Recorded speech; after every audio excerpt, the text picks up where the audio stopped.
Donald Trump is being viciously attacked right now by even his most sycophantic supporters after his blatant corruption was laid bare for all to see in this bombshell deal Pete Hegseth just announced between the United States and the Qatari government. And the outrage is coming from all sides right now, but it is particularly strong from the right-wing America First crowd, who is finally waking up to the fact that the only person Donald Trump puts first is himself. First, here is the announcement Pete Hegseth made today with Qatari officials during the Gaza peace talks. No one other than President Trump could have achieved the peace that we believe will be a lasting peace in Gaza, and Qatar played a substantial role from the beginning, working with our folks to ensure that came about. So I want to thank you for that historic peace. We look forward to joining the President as that gets, it's already been delivered, but as that's formally signed as well.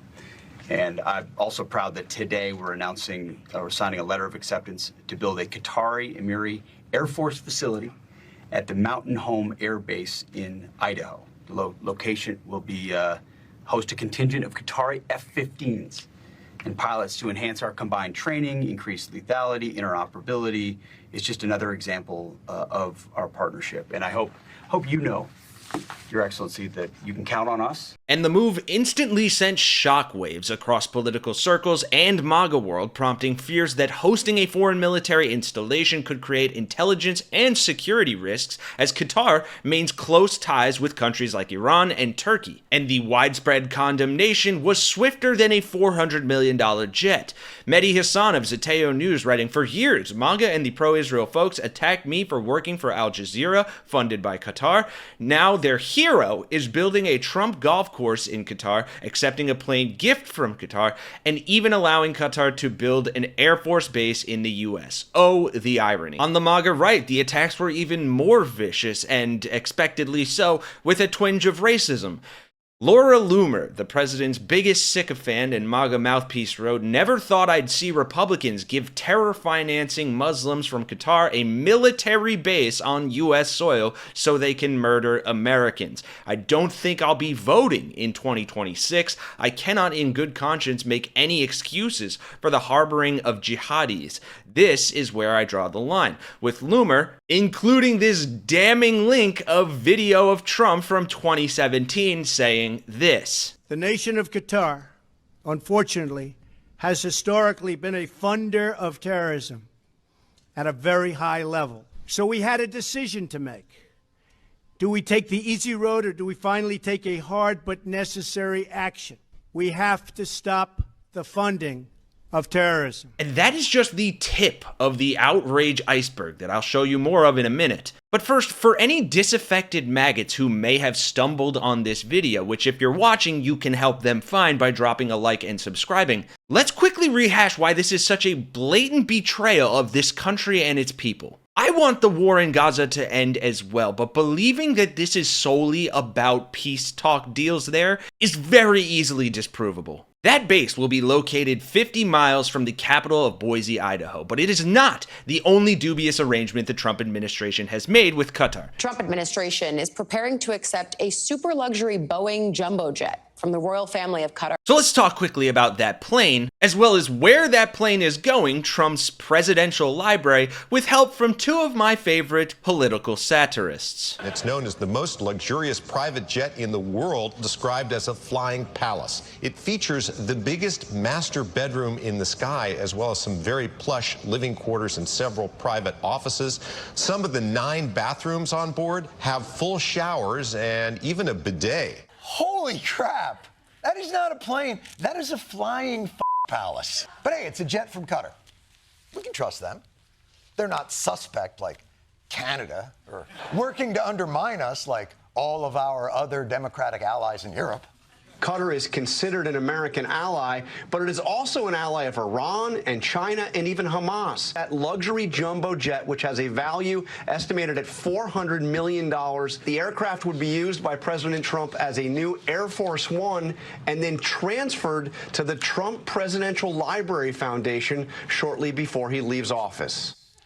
What? Qatar is giving us a plane that Trump gets to keep. He's like the reverse Oprah.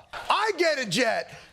And that's it. I get a jet for my library. Why does his library need a jet? All of this brings us back to Donald Trump, who is now set to amplify every single problem that I've described so far, because presidential libraries seem almost designed to exploit his every personal failing, from his tendency to obfuscate his wrongdoing, to his desire to build expensive monuments to himself, to a set of ethical guidelines based more in norms than law. Because the fact is, as things stand right now, someone could walk up to Trump today with a $15 million check, hand it to him while saying, "We love the work that you are doing, and hope that you'll consider helping us out with that little problem that we were discussing earlier." And as long as that check said, "Pay to the order of the Donald J. Trump Presidential Library Foundation," it would be completely legal. Though, don't worry, what soulless, ethically bankrupt, arse-kissing corporation would even think of doing something like that? The legal settlements that we know about are bad enough, but that's just the beginning of the money involved here. Funds left over from the $239 million raised by the Trump-Vance Inaugural Committee, including millions from tech companies and CEOs, are also expected to be redirected to Trump's library. And that's not even getting into the $400 million plane given to Trump by Qatar, which is also slated to be transferred to the Trump Library shortly before he leaves office. And that gift is being flown directly through the library loophole. The Constitution prohibits anyone holding federal office from accepting a personal gift from a foreign head of state. But sources say Attorney General Pam Bondi has concluded that this gift is, quote, legally permissible because the plane is not being given to an individual, but rather to the U.S. Air Force and then to Donald Trump's foundation. Oh, come on. We all know what is going to happen here. He's going to use that plane while in office, and then instead of leaving it for the next president to use, he's going to keep it for his library and suddenly discover he has a lot of library-related business to do all over the world. It's just completely inevitable. Kind of like how after Trump leaves office, Pete Hegseth will get his own Fox News show, Caroline Leavitt will go on Dancing with the Stars and get voted off after 2 weeks, and Stephen Miller will return to the cocoon that he emerged from. We all know these things are going to happen. And I highly recommend you watch all of John Oliver's deep dive into presidential libraries from last week tonight. But as promised, a lot of the reactions online to this have been a nightmare for Donald Trump. And based on the tone of some of these replies, you can kind of tell which side they're coming from. Is the US genuinely going to allow an Islamic State to build an airbase in the heart of America? Seems a bit weird and dangerous. So now we have foreign invaders that are authorized to build in America? In the history of bad ideas, this seems like a really bad idea. Pete, while you're at it, build an Air Force facility in Boise for the Chinese. We all know the Qataris share intelligence with them, so just remove the middleman. I'm sure the Kingdom of Qatar has our best interests at heart. By all means, though, let's arrest and deport the folks working hard to pick our fruits and vegetables. MAGA is okay with this? And the shocking answer is no. You need only look at the responses to Laura Loomer's post. Of course, you have people genuinely trolling here, posting about Trump's golf course deal that he has with Qatar as well. But you also have people like Lady Idaho, who has an American flag and cross in her name, Trump 100 in her bio, no green energy, justice for all. But don't bug her, folks. She says no DMs. Posting "this is not okay" and reposting Alexander Duncan saying Qatar is not an ally. Qatar is an Islamic state ruled by Sharia.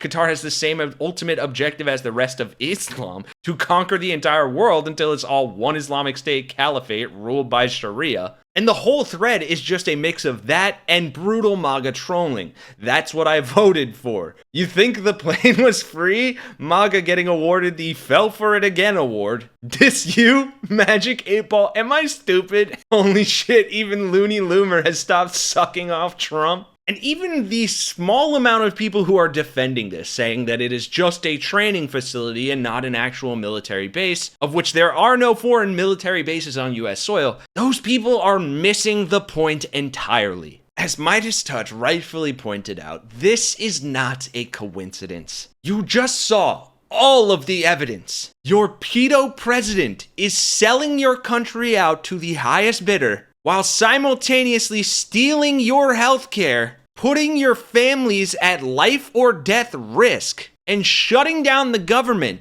so people won't know him and his rich buddies were best friends with Jeffrey Epstein. I'm trying to be a little bit nicer here than I usually am to MAGA, just in case, like I said. Because the outrage is so huge, they stumble on this video and actually find themselves getting informed, which again, please help and support and join the resistance by dropping a like, subscribing, and leaving a comment so this video gets pushed out in the algorithm. But this is the type of blatant corruption that should and would have probably gotten any other president in any other time before this impeached and removed from office. And that's without even talking about Dementia Don's cognitive decline. How long can people keep defending this? It is the definition of insanity. And I hope if more people see this, if more people on the right see this, even if they are coming at it from the entirely wrong and, in Loomer's case, majorly racist way, that it will at least continue to open their eyes and spark a conversation about how this man is destroying their lives. I guess